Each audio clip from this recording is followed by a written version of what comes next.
Olá, amigos da TV Cidade. Hoje vamos bater um papo sobre segurança, mas sobre cidadania, qualidade de vida. Eu sempre digo que a segurança é igual à saúde. Se não trabalhar na prevenção, não adianta só fazer depois a repressão. Então, hoje nós temos a honra de receber aqui o Coronel Marco, que é um pré-candidato a deputado, e é uma missão que ele pretende cumprir dentro da segurança, com certeza, porque tem uma experiência acima do normal. Um coronel de 32 anos de brigada, 11 anos fora da brigada, mas com militância inclusive no exterior, né? Militância de trabalho. E com toda essa experiência dele, vai nos contar um pouco da sua história. Obrigado, Coronel, por ter aceito o nosso convite. Deixo a câmera 3 para o senhor se apresentar para os nossos telespectadores e internautas aí das nossas redes sociais.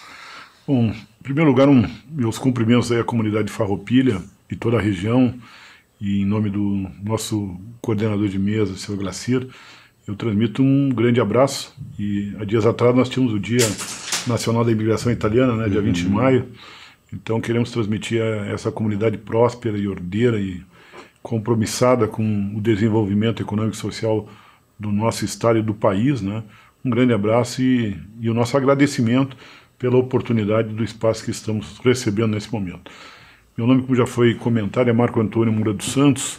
Eu sou coronel da Brigada Militar, já da reserva remunerada, e tenho, como foi colocado também, 32 anos de serviço na nossa distinta e importante instituição e corporação do Estado e do Brasil, a Brigada Militar, e desenvolvemos diversas atividades dentro da nossa instituição, desde as atividades voltadas a um ponto importantíssimo, que é a formação, qualificação e aperfeiçoamento dos nossos quadros, quer seja de soldados a oficiais superiores, aos nossos coronéis, e também depois desenvolvendo atividades na gestão pública dentro da corporação, em áreas também de significativa importância, de inteligência e operações, além de ter atuado durante um tempo importante nas unidades de Porto Alegre, 2 grandes batalhões, o 11º Batalhão, que é responsável pela zona norte de Porto Alegre, e o 9º Batalhão, que é o grande tambor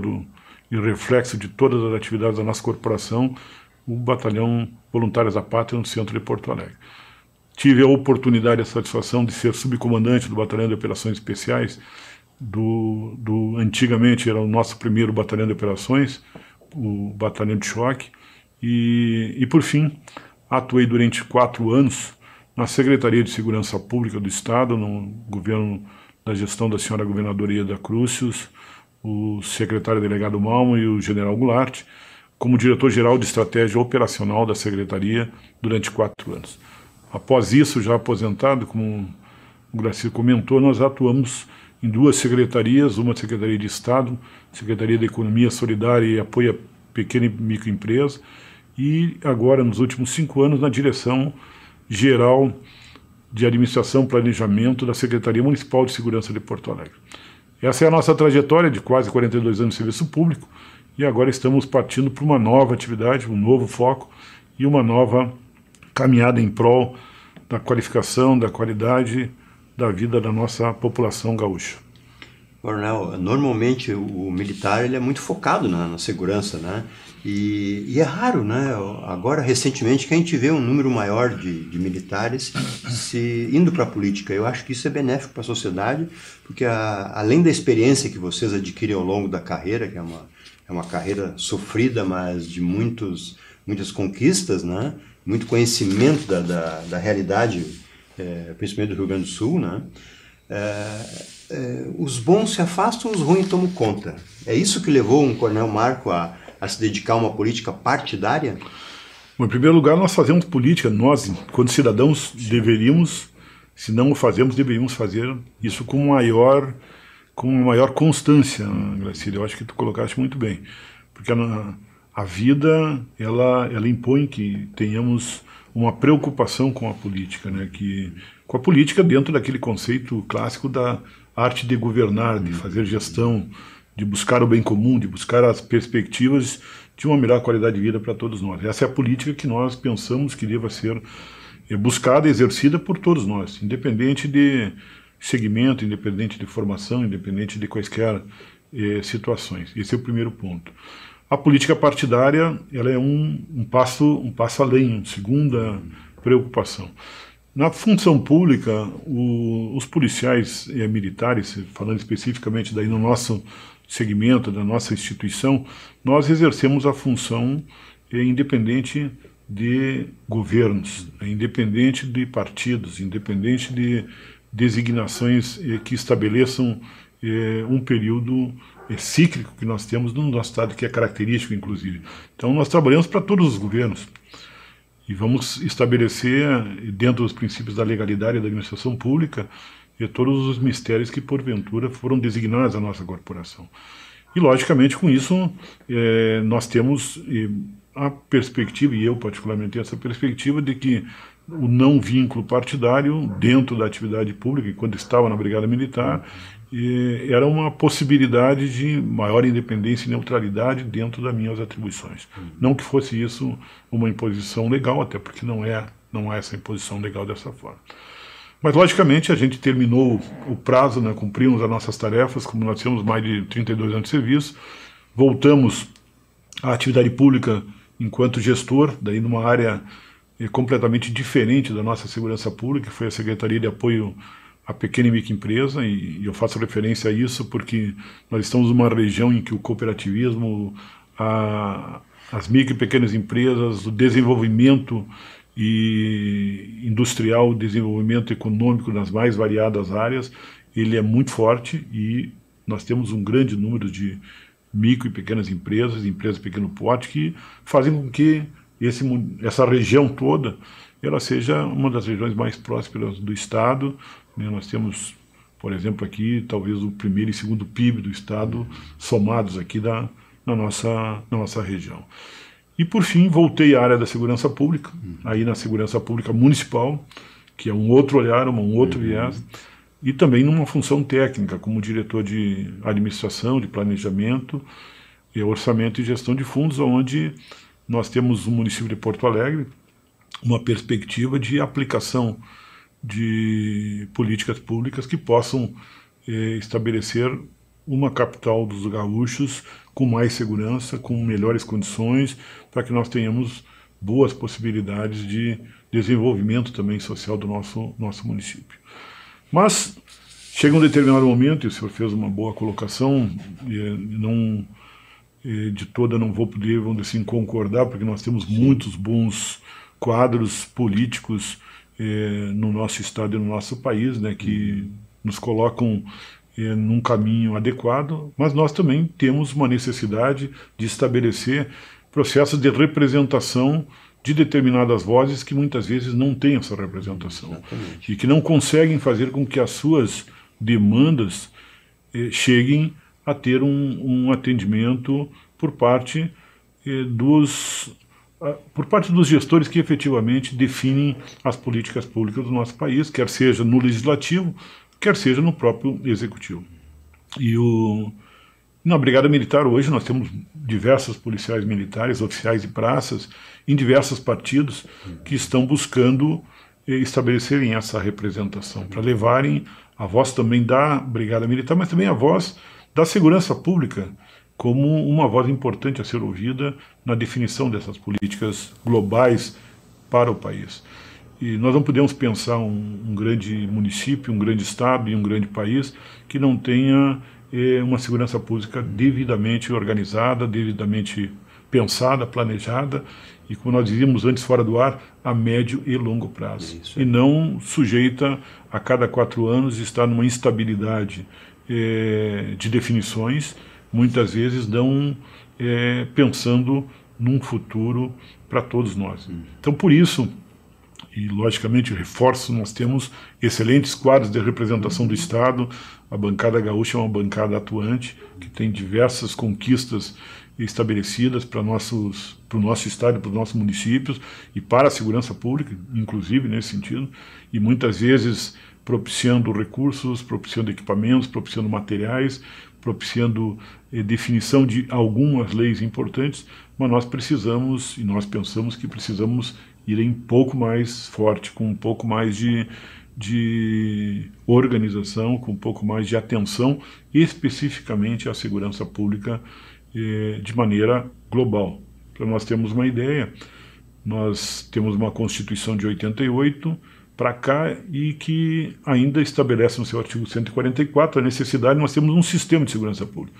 E que nós ficamos numa flutuação de políticas nacionais, mas não temos ainda um sistema devidamente organizado, devidamente implementado, devidamente regularizado e sistematizado. Por isso é importante que a gente pense, pare para pensar e leve informações que possam ser úteis para que um Congresso Nacional possa deliberar sobre esse assunto, porque não é um assunto muito simples. Ele pode parecer simples, mas não é um assunto muito simples, porque nós verificamos e nós estabelecemos dentro de um país que nem o nosso diversas situações, diversas perspectivas e diversas realidades muito distintas entre os estados brasileiros. E aí nós temos organizações que compõem o sistema de segurança pública que precisam estar devidamente regularizadas, regulamentadas e com leis orgânicas próprias que possam definir as suas atribuições em conjunto. Não há segurança pública de uma instituição, não há segurança pública de um estado, não há segurança pública de municípios independentes. A segurança pública ela tem que ser compartilhada, precisa ser um conjunto de ações desses organismos e de outros organismos que compõem. Também, nós estamos hoje pela parte da manhã conversando com um grupo de pessoas em Caxias do Sul, a segurança privada que está participando também num país que nem o nosso, com mais de 550 mil servidores que precisam ser devidamente organizados e fazerem parte dessa composição. Nós temos as guardas municipais hoje que atuam na segurança municipal em vários municípios do país, e aqui nós temos o estado muitas guardas municipais que nem a de Porto Alegre, que é a segunda guarda municipal mais antiga do país, que possuem estatutos gerais já e que precisam também ter um papel importante desse sistema, devidamente coordenados por um sistema nacional e um sistema estadual. E nós temos as nossas grandes instituições, que são instituições que precisam ser consideradas como instituições de Estado, que é a nossa Brigada Militar, que é a nossa Polícia Civil, que são instituições pujantes que compõem a segurança pública, assim como é o Corpo de Bombeiros Militares do Estado do Rio Grande do Sul, que precisam estabelecer as suas atribuições, a sua proteção social dos seus servidores, porque as instituições elas são compostas por homens e mulheres que desempenham as suas atividades com o risco da própria vida, então eles precisam ter um tratamento especial, uma organização e uma proteção social devida por parte dos nossos governantes, por parte dos nossos gestores. Não é por acaso que o governo federal, a União, já pensou dessa forma, já considerou dessa forma, e infelizmente isso não é uma regra geral para todo o Estado. Então estas situações, amigo Graciela, permita-me colocar dessa maneira, nos fizeram sair de uma... Eu coloco sempre que não é uma zona de conforto, nós estamos numa atividade bastante importante também, que era a Direção-Geral da Secretaria, mas participar da atividade político-partidária, e ingressamos e fomos convidados para ingressar num partido que também pensa que nós precisamos ter um desenvolvimento econômico e social com base em determinados princípios, que levem a segurança pública como um princípio fundamental também, com uma perspectiva de trabalho importante, e que nós possamos ter daí os espaços para levar essa voz, para levar esse pensamento e buscarmos em conjunto fazer uma segurança pública melhor para o nosso país.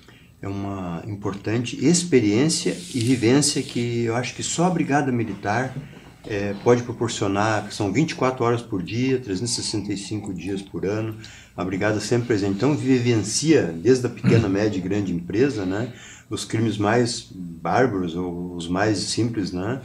Mas essa experiência, às vezes, eu vejo assim, coronel, que o político que pensa mais no político de plantão e não no cidadão, ele parece que ele deixa assim a segurança aí no fundo do poço. Aí depois ele vai lá e diz, não, eu fiz isso, eu fiz aquilo, para se catapultar um patamar que ele é o salvador da pátria, né?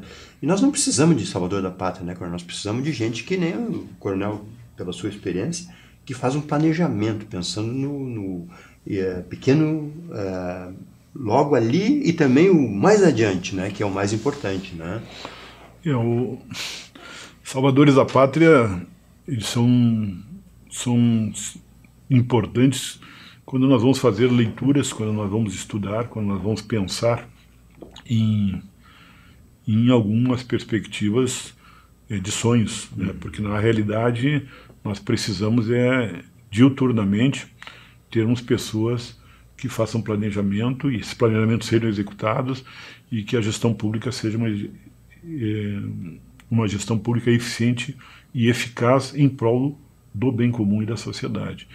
E na realidade nós já vimos que essas perspectivas míticas ou essas perspectivas que nós muitas vezes consideramos determinadas pessoas apenas como as pessoas que vão resolver os problemas, isso nos demonstrou na nossa história, não só na história brasileira, mas na história mundial, que ela não tem uma possibilidade de solução e de resolução efetiva das nossas demandas. Então, nós precisamos ter, e temos muitas pessoas, nós já dissemos, muitas pessoas que compõem os quadros de políticos brasileiros e na gestão nossa pública que fazem com que isso aconteça.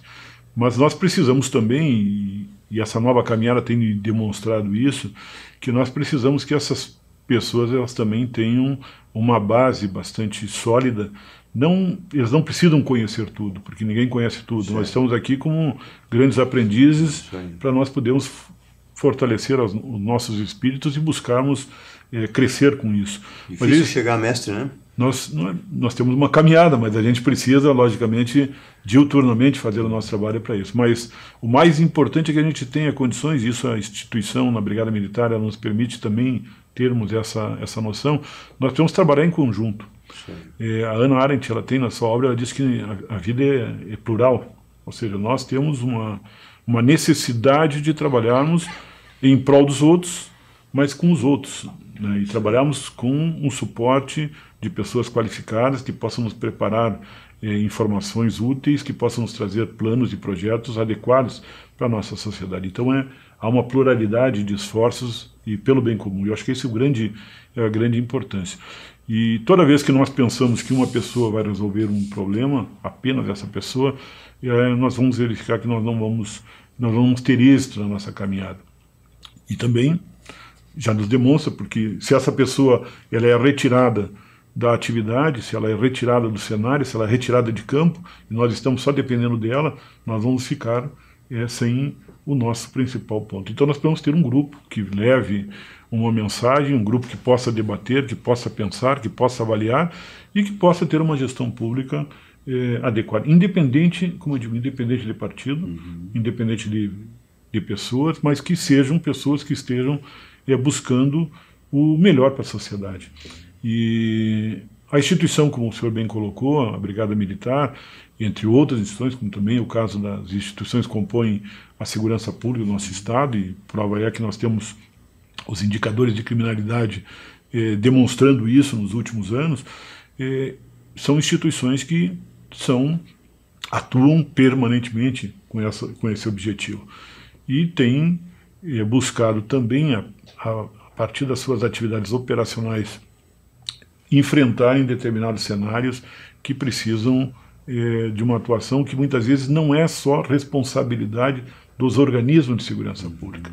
E por isso que nós pensamos também que precisamos levar essa visão, e o senhor fez uma colocação muito oportuna, que muitas vezes quando nós temos uma crise, daí nós montamos uma comissão ou numa Assembleia Legislativa de um Estado ou no Congresso Nacional, na Câmara de Deputados ou no Senado e implementamos uma nova lei, que muitas vezes ela vai ter uma finalidade pontual, ela vai ter uma finalidade esporádica e ela não vai pensar um contexto mais amplo, muitas vezes ela não vai buscar as causas daquela situação e, logicamente, ela não vai ter resultados a médio e longo prazo. Ela vai ter um resultado efêmero com objetivos efêmeros. Então, por isso que nós temos a necessidade de conceber a sociedade de uma maneira mais mais ampla. Nós não podemos visualizar os nossos temas de maneira desconexos.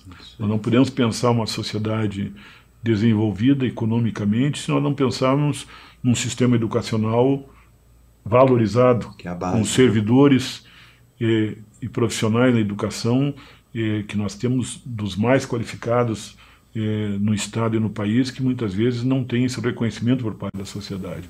Nós não podemos pensar uma sociedade, e nós tivemos a prova agora durante o período de 2 anos praticamente, e ainda estamos nessa situação da pandemia e seus impactos, sem um sistema público eficiente, organizado, estruturado e com a capilaridade que nós temos no nosso sistema único de saúde, e onde os profissionais da área de saúde demonstraram a sua alta capacidade e dedicação em prol do próximo. E, logicamente, nós não podemos, de forma alguma, visualizar uma sociedade onde nós tenhamos desenvolvimento econômico. Ninguém vem para Farroupilha se Farroupilha não tiver um sistema de segurança pública adequado, um sistema jurídico adequado e uma possibilidade de termos uma qualidade de vida para seus servidores e para a solução dos problemas da sua empresa. E assim é Farroupilha, assim é o Estado e assim é o país. Então um país precisa ter serviços públicos eficientes, qualificados. Nós não podemos ter um Estado inchado, mas nós podemos ter um Estado com servidores necessários para cumprir as funções básicas do Estado. E aí a doutrina nos diz quais são elas. Nós podemos ter um Estado com seus 3 poderes devidamente estabelecidos, harmônicos, independentes, mas com seus servidores em todos os poderes, devidamente valorizados e devidamente reconhecidos pelo excepcional trabalho que eles desenvolvem. Então é dessa maneira que nós pensamos a ação política, a atividade na política partidária. Nós precisamos ter dentro dos partidos, e o nosso partido tem permitido, desde a minha chegada, essa possibilidade de nós debatermos temas da área da segurança pública, mas como esses temas eles vão se conectar com outras políticas públicas. Porque se eu pensar a segurança pública e só o que é importante para a segurança pública, sem pensar na demais transversalidade com outras políticas públicas, nós não vamos chegar a lugar nenhum. Então, o processo ele precisa ser feito dessa maneira, quer seja no legislativo, quer seja na execução no executivo. E para isso nós precisamos estar, vamos dizer assim, em condições de ouvir as pessoas, ouvir o segmento, ouvir as instituições, ouvir a comunidade e levar um trabalho de base bem organizado, bem preparado e com fundamento para que o nosso Congresso Nacional possa também desempenhar suas atividades e não ficarmos em discursos, às vezes, muito bonitos, muito retóricos, mas que não resolvem os nossos problemas práticos do nosso dia a dia no nosso país. Coronel, eu tive uma experiência rápida pela política, né? Fui candidato a prefeito, deputado e vereador. E o que eu senti, assim, para avançar, eu acho que nesse momento, já há 10 anos atrás que me caiu essa ficha, né? Antes era só empresário, o cidadão em si, ele não escolhe muito bem os seus escolhidos eleitos. Ele deixa, assim, para os últimos dias para saber em quem vai votar. Ou é no mais conhecido, é no mais, né? Mas, assim, eu acho que o eleitor teria que se focar mais no currículo dos candidatos, o que ele fez, qual é a sua experiência para poder fazer as leis. Porque se reclama muito das leis. Ontem eu postei aqui no nosso CRPO Serra que uma mulher foi presa pela 2ª vez em 72 horas. Quer dizer, se ela foi presa a 2ª vez, não é porque ela fugiu, é porque ela foi liberada. Né? E com droga, comprovado, tudo. Né? Então, as leis são muito brandas, feitas por nossos eleitos. Então, eu acho que é esse o calcanhar da política hoje, Coronel? Aí nós estamos falando de um dos setores e de um dos aspectos, especificamente. E aí tem várias possibilidades de análise da sua avaliação que é adequada.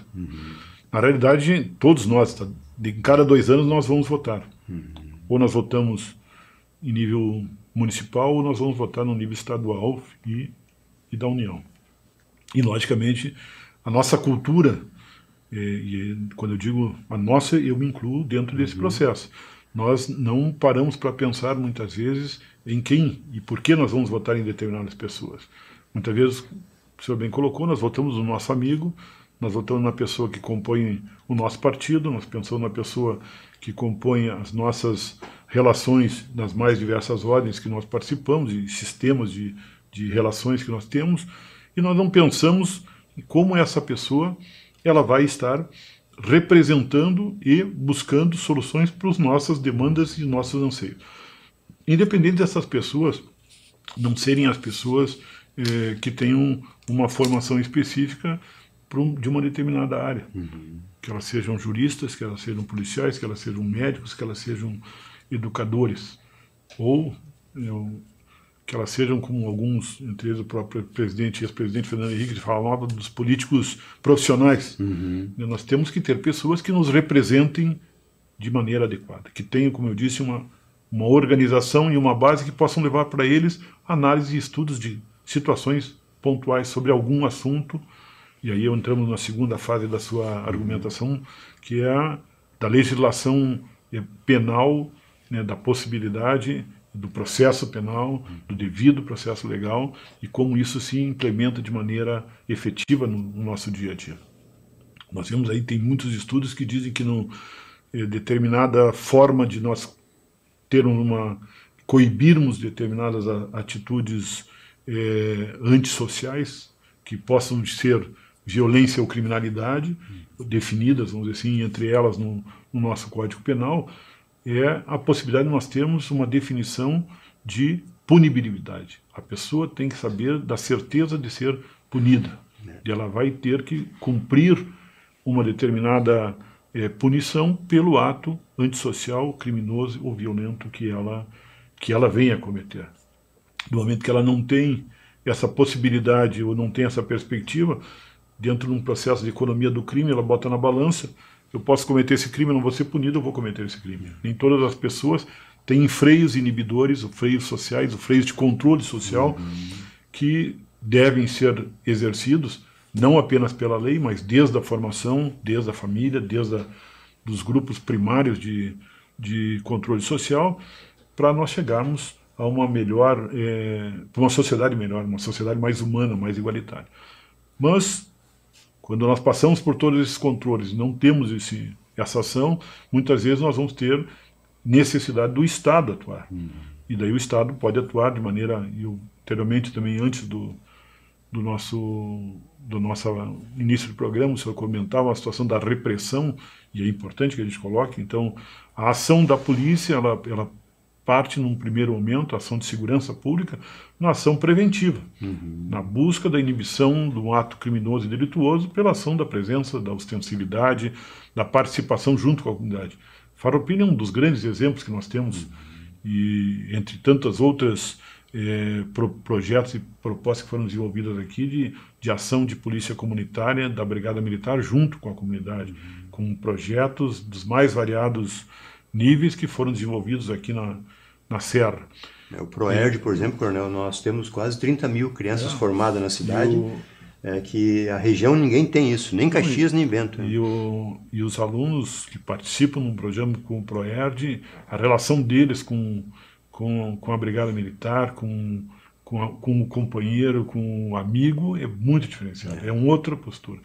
Então essa ação preventiva que a sociedade e o Estado, através das instituições, e entre eles a Brigada Militar faz, ele é um primeiro ponto. E muitas vezes também não é suficiente, e há necessidade de uma repressão, e essa repressão pode ser, infelizmente, muitas vezes qualificada, acaba-se, vamos dizer assim, com a possibilidade de levar o autor do delito a responder um devido processo legal, a aplicação da penalidade. E daí nós temos, o senhor fez a observação, e eu reforço também nesse sentido, e daí o nosso sistema legal, ele estabelece determinadas regras ou determinadas possibilidades, e aí, logicamente, cabe também ao Poder Judiciário na sua independência, na sua autonomia, e daí na sua dicotomia entre, muitas vezes, considerar avançar em determinados momentos e outras vezes manter, né, o dogmatismo da análise da interpretação da lei de uma outra forma, dependendo do caso, e isso cabe dentro das competências, das possibilidades do Poder Judiciário, mas a sociedade, o que fica lá na ponta? Qual é a mensagem que chega para nós lá na ponta? Então, nós precisamos pensar isso de uma maneira muito... E esse é um dos temas que eu acho que o nosso Congresso Nacional precisa avançar muito, nessa perspectiva de quais são as possibilidades, quais são os grandes problemas que nós temos e como nós vamos enfrentar. Nós não podemos considerar, por exemplo, que os policiais que estão no exercício das suas atividades e que precisam muitas vezes fazer determinado tipo de atividade, como a abordagem de uma pessoa que está numa situação que poderá vir a cometer um delito, que nós pensamos que há uma ação de abuso de autoridade por parte desse policial. Então, esse limite é muito tênue entre nós considerarmos e nós verificarmos de que forma que nós vamos dar segurança para aquele policial e para a própria sociedade. Certo. Porque não é para o policial apenas, é para a sociedade que o policial está atuando de uma determinada forma, a partir de uma determinada demanda e muitas vezes de um chamado a partir de uma atitude que foi considerada, que pode vir a ser considerada como uma atitude que pode levar ao cometimento de um delito. E nós vamos considerar que esse policial, e infelizmente houve decisões nesse sentido há poucos dias, que possa ser essa abordagem considerada como irregular, ilegal, e o policial, vamos dizer assim, de agente do Estado, agente em prol da sociedade, ele tenha que responder pelo seu ato de uma forma inadequada. Por favor, entendam que nós, de forma alguma, estaríamos considerando atitudes irregulares, ilegais ou indevidas por parte do Estado. O abuso de autoridade ele é muito bem definido e nós precisamos sempre que atuar dentro do princípio da legalidade. E aí a sua colocação é muito importante. Bom, qual é a lei que dá suporte? Qual é a lei que regula? Em que momento, por exemplo, nós vamos considerar que nós vamos fazer com que as pessoas que cometeram um delito e que foram processados devidamente, julgados em primeira instância, condenados em primeira instância, recorreram, foram condenados em segunda instância, eles deixarão de estar devidamente liberados para continuarem no nosso meio. E muitas vezes, inclusive, no próprio Congresso Nacional. Esse é o problema. Então, qual vai ser o momento que essa pessoa... Então, é muito claro, o próprio partido, e nós tivemos várias manifestações nesse sentido, que nós precisamos ter uma definição que a segunda instância, após a segunda instância devidamente definida, que nós temos que considerar essa pessoa como devendo ir para o sistema de cumprimento de pena, de execução penal. E, logicamente, a partir daí, todas as demais implicações legais que essa ação decorre. Então, qual é a lei, em que momento e como isso vai ser feito? Bom, isso se define no Congresso Nacional. Por isso que, como o senhor bem colocou, nós precisamos escolher muito bem quem serão as pessoas que vão nos representar. É por ali. E a sociedade, ela pode fazer isso, precisa ser educada para isso. Nós precisamos levar a mensagem, e eu creio que um trabalho que, por exemplo, a própria TV Cidade, eu falava anteriormente, faz no sentido de esclarecimento público, levar as pessoas a refletirem sobre os temas, a avaliarem não apenas as pessoas pela relação que elas têm. Nem sempre o meu irmão, meu amigo, meu companheiro de jogo, nem sempre aquela pessoa que tenha uma visibilidade pública por ser por uma determinada atividade, ela vai ser a pessoa que melhor vai representar a nossa demanda. Nem sempre uma pessoa formada em direito, um policial militar, um jornalista, um médico vai representar um determinado segmento. Nós precisamos ver quais são as suas propostas, verificar quais são as suas bases, de que maneira ele vai compor um Congresso Nacional que precisa organizar o nosso Estado. E eu vejo dessa maneira essa participação da sociedade.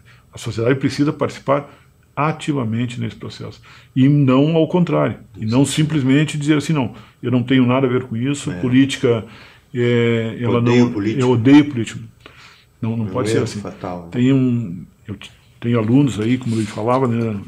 Felizmente hoje eu tenho a grata satisfação de muitos deles, ou praticamente todos eles, fazerem parte do nosso comando da Brigada Militar, né, o nosso comandante Feoli, comandante Douglas e coronel Stumpf, os 3 foram meus alunos, e depois tive a oportunidade de dar aula também na academia para o curso superior da Brigada, e eu dava, uma das matérias que eu trabalhei com eles era geopolítica, e eu iniciava o trabalho dizendo para eles que quem tem medo da geopolítica, porque eu odeio geopolítica. E quando nós passamos, por exemplo, por uma situação que nem a que estamos passando hoje, que a nossa geração infelizmente está enfrentando, quer seja da pandemia, quer seja agora, por exemplo, do conflito bélico da Ucrânia, e nós verificamos os impactos de um problema desse nível, e como isso impacta no nosso dia a dia. Sim. Nós começamos a pensar, bom, nós não podemos odiar essas coisas, nós precisamos conhecer, nós precisamos avaliar e precisamos avançar nesse sentido. Então, da mesma maneira, eu vejo a questão da política, ela é uma necessidade, nós precisamos estar envolvidos, nós precisamos participar, e a cultura da Serra, ela nos traz muito bem presente que o povo da região, o povo Farroupilha, Bento, Caxias, Garibaldi, toda a região, é sempre uma sociedade que tem muito arraigado esse valor da participação popular, do cooperativismo, do trabalho em conjunto, da análise dos problemas e da busca de solução em conjunto. E eu acho que é isso que nós precisamos avançar. Coronel, por incrível que pareça, ultrapassamos um pouco o limite ali, mas lhe deixo ainda com as considerações finais que o senhor queira fazer como pré-candidato, né? E a TV está à sua disposição. Nós somos favoráveis, que o direito de ir e vir e a garantia de posse dos bens adquiridos é a primeira necessidade do cidadão, né? Muitos dizem que é saúde, outros emprego, moradia, mas sem o direito de ir e vir e a posse dos bens adquiridos, a garantia disso, não adianta ter emprego, não adianta nada, nem saúde, né? Não dá para sair na rua depois, né?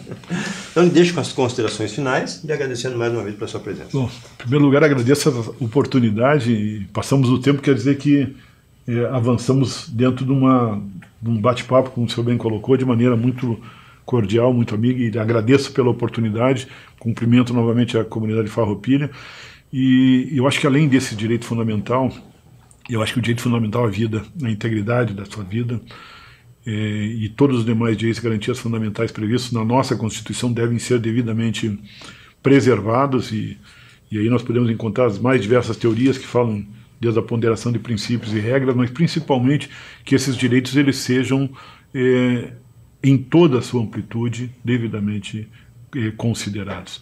Então nós precisamos, enquanto Estado, enquanto sociedade, considerar isso para todas as pessoas, independente de quem seja essa pessoa.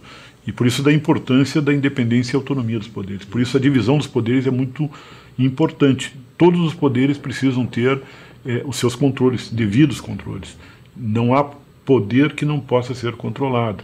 Não há poder que não tenha a possibilidade de ser considerado como interferindo nas atividades e ações dos outros. Por isso a Constituição rega esse processo.